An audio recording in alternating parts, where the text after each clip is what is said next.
here we can see the supply curve under perfect competition, which is especially in the market period. നമ്മൾ പഠിച്ചു perishable goods ആണെങ്കിൽ supply curve straight line ആയിരിക്കും അല്ലേ, vertical straight line. അതേസമയം durable goods ആണെങ്കിൽ നമ്മൾ നേരത്തെ പറഞ്ഞു ആദ്യം അവർ എന്ത് ചെയ്യും, ലോവർ പ്രൈസസിൽ ഗുഡ്സ് സപ്ലൈ ചെയ്യും. അതുകൊണ്ടാണ് സപ്ലൈ കർവ് ഇൻക്രീസ് ചെയ്തിട്ട് പിന്നെ ഒരു പോയിൻ്റ് എത്തുമ്പോൾ ഓക്കെ ആ പ്രൈസിൽ കംഫർട്ടാണ്, ആൾക്കാർ മേടിക്കാൻ റെഡി ആണെങ്കിൽ ആ പ്രൈസിൽ പിന്നെ സപ്ലൈ ചെയ്യും. അത് ഫിക്സഡ് ആയിരിക്കും, പിന്നെ ആ സപ്ലൈ യാതൊരു മാറ്റവും വരത്തില്ല. അതുകൊണ്ടാണ് ഒരു പോയിന്റിലെത്തിയപ്പോൾ സപ്ലൈ വെർട്ടിക്കൽ ലൈനും താഴെ വരുന്ന ഭാഗമൊക്കെ ഒരു കർവ് പോലെ വന്നിരിക്കുന്നത്. ഓക്കെ, അതാണ് നമ്മൾ നേരത്തെ ഡിസ്കസ് ചെയ്തത്. So if the goods are durable the seller will fix a reserve price, അതാണ് എസ്. അതിന് താഴെ അയാൾ ഒരിക്കലും ഗുഡ്സ് വിൽക്കില്ല. അതിനുശേഷം എന്ത് ചെയ്യും, ഇയാൾ പതുക്കെ ഗുഡ്സിൽ ചെറിയ ചെറിയ ഹൈക്ക് ചേഞ്ചസ് വരുത്തും. അപ്പോൾ പതുക്കെ സപ്ലൈ ഇൻക്രീസ് ചെയ്യും.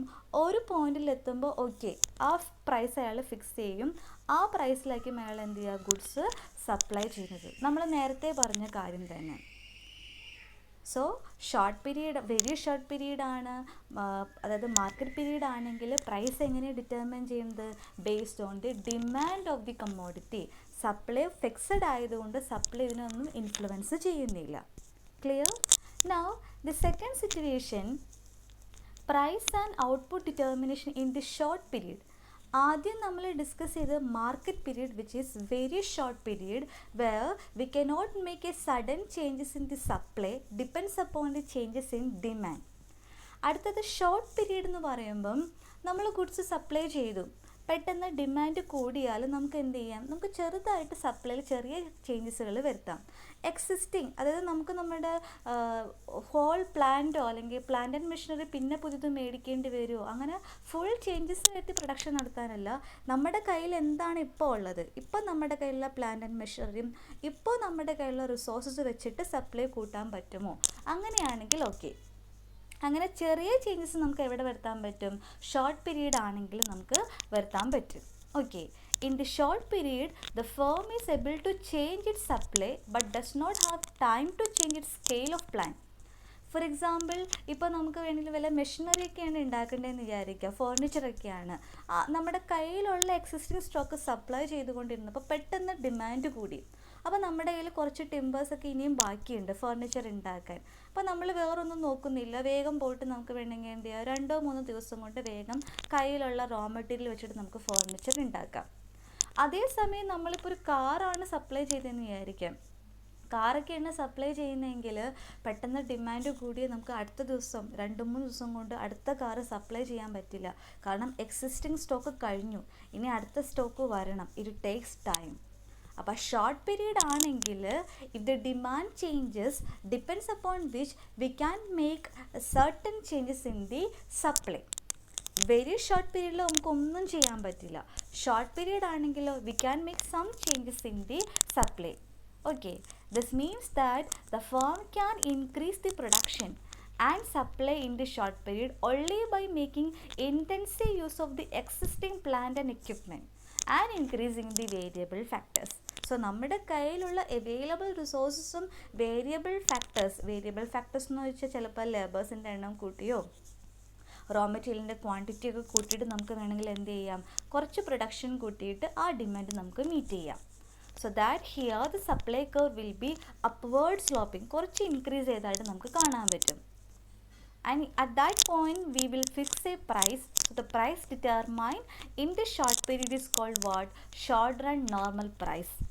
അതായത് നമ്മൾ ഇപ്പോൾ അതനുസരിച്ച് നമ്മൾ ഡിമാൻഡ് നോക്കി, ഡിമാൻഡ് അനുസരിച്ച് നമ്മൾ ഗുഡ്സ് സപ്ലൈ ചെയ്തു, ആ 2 പോയിൻറ്റും ഇൻ്റർസെക്റ്റ് ചെയ്യുന്ന പോയിൻ്റ് ഇല്ലേ, അതാണ് അവിടുത്തെ പ്രൈസ് എന്ന് പറയുന്നത്. അപ്പോൾ മാർക്കറ്റ് പീരീഡ് ആണെങ്കിൽ prices determine based on the demand. Short period ആണെങ്കിലോ prices determine based on the demand and supply.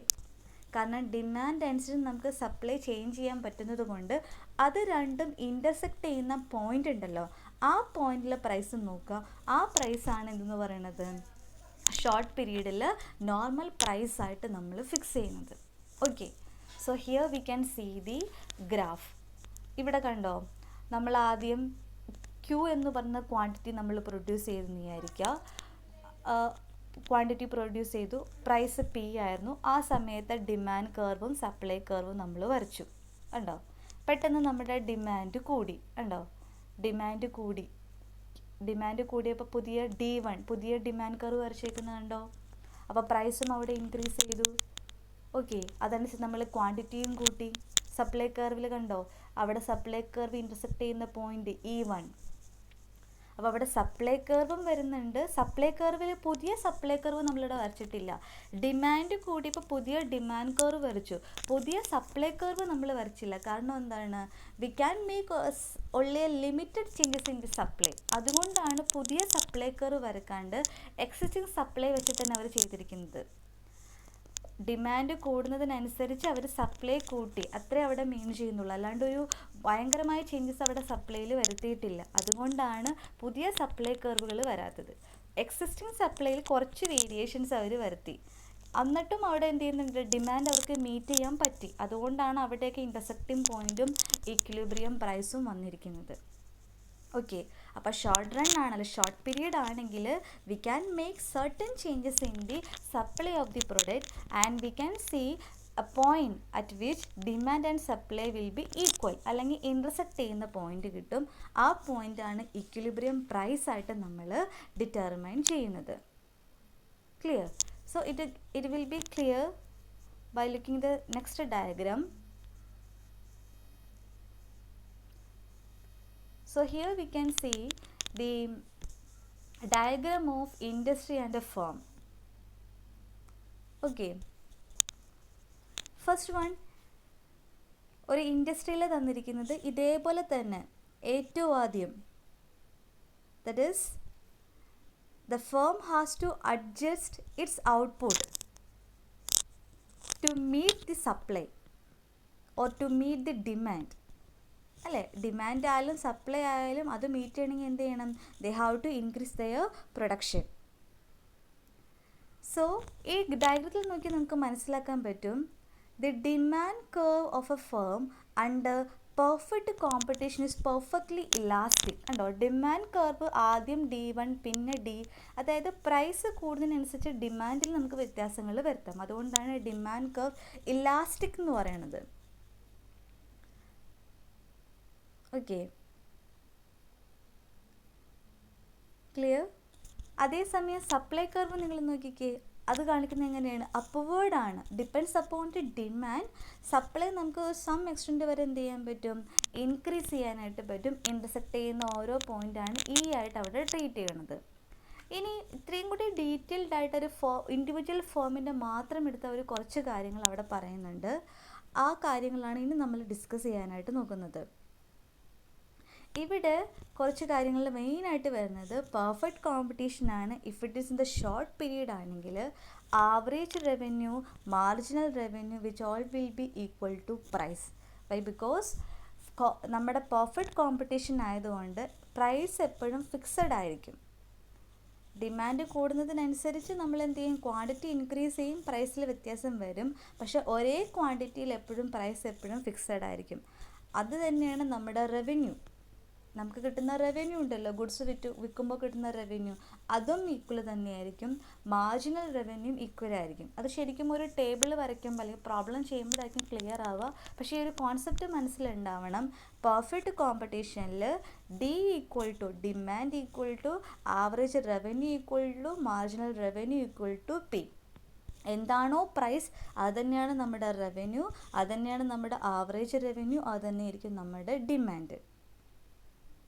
Okay, ഇത് നമ്മളിങ്ങനെ ഗ്രാഫ് വരയ്ക്കുമ്പോൾ here we can see the short run marginal cost. അത് നമുക്ക് എപ്പോഴും അറിയാം. അതേപോലെ അതിൻ്റെ ഷേപ്പ് എപ്പോഴും അങ്ങനെയായിരിക്കും കേട്ടോ.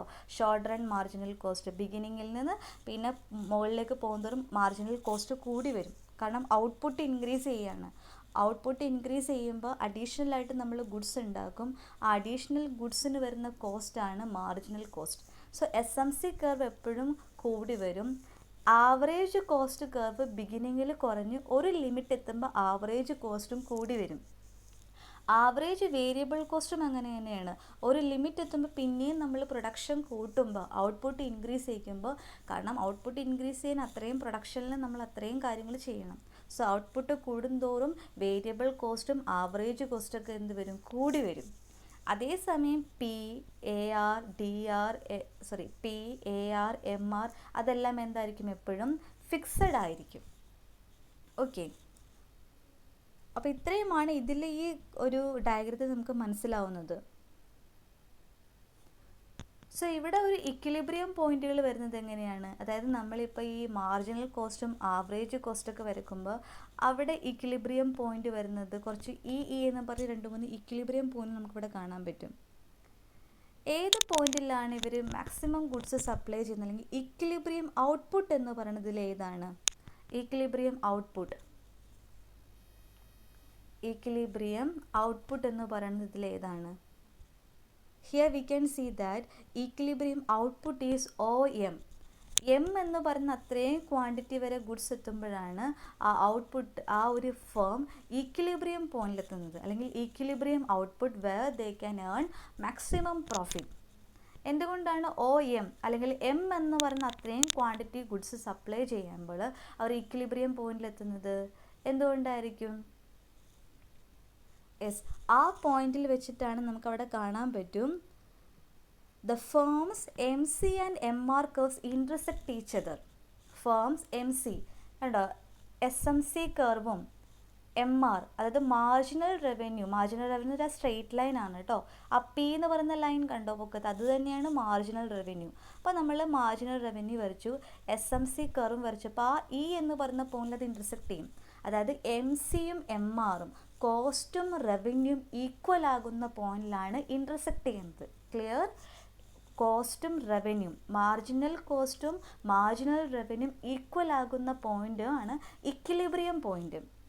നമ്മൾ ഡിമാൻഡിനും സപ്ലൈയും ഈക്വൽ ആകുമ്പോൾ വരുന്ന പ്രൈസിനെ ഇക്വിലിബ്രിയം പ്രൈസ് എന്ന് പറയുന്നത് പോലെ തന്നെ മാർജിനൽ കോസ്റ്റും മാർജിനൽ റവന്യൂവും ഈക്വൽ ആകുന്ന ഒരു പോയിന്റിൽ അവർ ഇൻ്റർസെക്ട് ചെയ്യും. ആ പോയിന്റിൽ വരുന്ന ഔട്ട്പുട്ടിനെ നമ്മൾ എന്ത് പറയുക, ഇക്വിലിബ്രിയം ഔട്ട്പുട്ട് എന്ന് പറയുന്നത്. ആ ഒരു ഔട്ട്പുട്ടിൽ അവർ ഏൺ ചെയ്യുന്നൊരു പ്രോഫിറ്റാണ് അവിടെ ഷെയ്ഡഡ് ഏരിയയിൽ കാണിച്ചിരിക്കുന്നത്. അത് പക്ഷേ നമുക്ക് പോയിന്റ്സ് ഒക്കെ ഉണ്ടെങ്കിൽ ഗ്രാഫിൽ പ്ലോട്ട് ചെയ്യുമ്പോൾ കറക്റ്റായിട്ട് ആ പ്രോഫിറ്റ് കാൽക്കുലേറ്റ് ചെയ്യാൻ പറയത്തുള്ളൂ. പക്ഷേ നമുക്കിവിടെ കാൽക്കുലേഷൻ ഒന്നും വരാത്തതുകൊണ്ട് ജസ്റ്റ് നിങ്ങൾ പഠിക്കുമ്പം ആ ഒരു ഷെയ്ഡഡ് ഏരിയ ജസ്റ്റ് ഒന്ന് നോക്കിക്കോളുക. എത്ര പ്രോഫിറ്റാണ് അവർക്ക് കിട്ടുന്നതെന്നൊന്നും നമുക്ക് വേണ്ട, ഏത് ഭാഗത്താണ് ആ പ്രോഫിറ്റ് വരുന്നതെന്ന് മാത്രം നമ്മളൊന്ന് പഠിച്ചാൽ മതി. ഓക്കെ, അപ്പോൾ ഇവിടെ നമുക്ക് 2 കാര്യങ്ങൾ അറിയാൻ പറ്റും, ഇക്വിലിബ്രിയം പ്രൈസും ഇക്വിലിബ്രിയം ഔട്ട്പുട്ടും. ഡിമാൻഡ് കർവും സപ്ലൈ കർവും ഈക്വൽ ആകുന്ന പോയിൻ്റാണ് ഇക്വിലിബ്രിയം പ്രൈസ്. MC കർവും MR കർവും ഈക്വൽ ആകുന്ന അല്ലെങ്കിൽ ഇൻ്റർസെക്ട് ചെയ്യുന്ന പോയിൻ്റാണ് ഇക്വിലിബ്രിയം ഔട്ട്പുട്ട് എന്ന് പറയുന്നത്. ഓക്കെ, ഇനി ഇതിലെ സപ്ലൈ കർവ് എന്ന് പറയുന്നത് ഏതാണ്? നമ്മുടെ ഈ സെക്കൻഡ് ഡയഗ്രത്തിലെ സപ്ലൈ കർവ് SMC എന്ന് പറഞ്ഞ് നിൽക്കുന്നുണ്ടോ? ആ SMC മാർജിനൽ കോസ്റ്റ് തന്നെയാണ് സപ്ലൈ കർവ്. അതെപ്പോഴും ഒന്ന് ഓർത്തിരുന്നോളൂ കേട്ടോ. നമ്മൾ ശരിക്കും അത് പ്രോബ്ലം ചെയ്യുമ്പോഴാണ് നമുക്കത് മനസ്സിലാകത്തുള്ളൂ. പക്ഷേ ഇതിപ്പോൾ ജസ്റ്റ് നിങ്ങൾ അറിഞ്ഞിരിക്കുക, MC തന്നെയാണ്. അത് E1 E എന്നും പറഞ്ഞ് തന്നിരിക്കുന്ന പോയിന്റുകളില്ലേ, അത് കൂട്ടി യോജിപ്പിക്കുമ്പോൾ കിട്ടുന്ന ആ ലൈനാണ് സപ്ലൈ. നമ്മൾ സെപ്പറേറ്റ് MC കർവ് വരക്കുമ്പോഴും അതിൻ്റെ പൊക്കത്ത് തന്നെയാണ് ആ ലൈൻ വരുന്നത്. അപ്പോൾ അത് തന്നെയാണ് സപ്ലൈ കർവ്. ഡിമാൻഡ് കർവാണ് ആ പ്രൈസിൻ്റെ അവിടെ നമുക്ക് തന്നിരിക്കുന്നത്. ഇപ്പോൾ സപ്ലൈ കർവും പ്രൈസൊക്കെ നമുക്കവിടെ ക്ലിയർ ആയിട്ട് തന്നിട്ടുണ്ട്. അപ്പോൾ ഇതിൽ നമ്മൾ മെയിനായിട്ട് നോക്കേണ്ടത് equilibrium output where marginal cost equals marginal revenue. Okay, ഇത്രയുമാണ് ഇവിടെ തന്നിരിക്കുന്നത്. ഇനി നമ്മൾ ശ്രദ്ധിക്കേണ്ടത് ആ MC കർവ് ഉണ്ടോ, മാർജിനൽ കോസ്റ്റ്. ആ മാർജിനൽ കോസ്റ്റ് കട്ട് ചെയ്യുന്നൊരു ഇൻ്റർസെക്ട് ചെയ്യുന്നൊരു പോയിന്റ് ഉണ്ട് അവിടെ. അതിലും താഴെ നമ്മൾ ഗുഡ്സ്, ആ P1ൻ്റെ അവിടെ അതിലും താഴെ നമ്മൾ പ്രൈസിൽ ഗുഡ്സ് വിൽക്കാൻ പാടില്ല. അതിലും താഴെ നമ്മൾ ഗുഡ്സ് വിറ്റിട്ടുണ്ടെങ്കിൽ, പ്രൈസിൽ വിറ്റിട്ടുണ്ടെങ്കിൽ കമ്പനിക്ക് ലോസ് ആയിരിക്കും വരുന്നത്. ഓക്കെ, അപ്പോൾ ഇത്രയുമാണ് ഇതിൽ നമ്മൾ ഡിസ്കസ് ചെയ്യുന്നത്. ക്ലിയർ?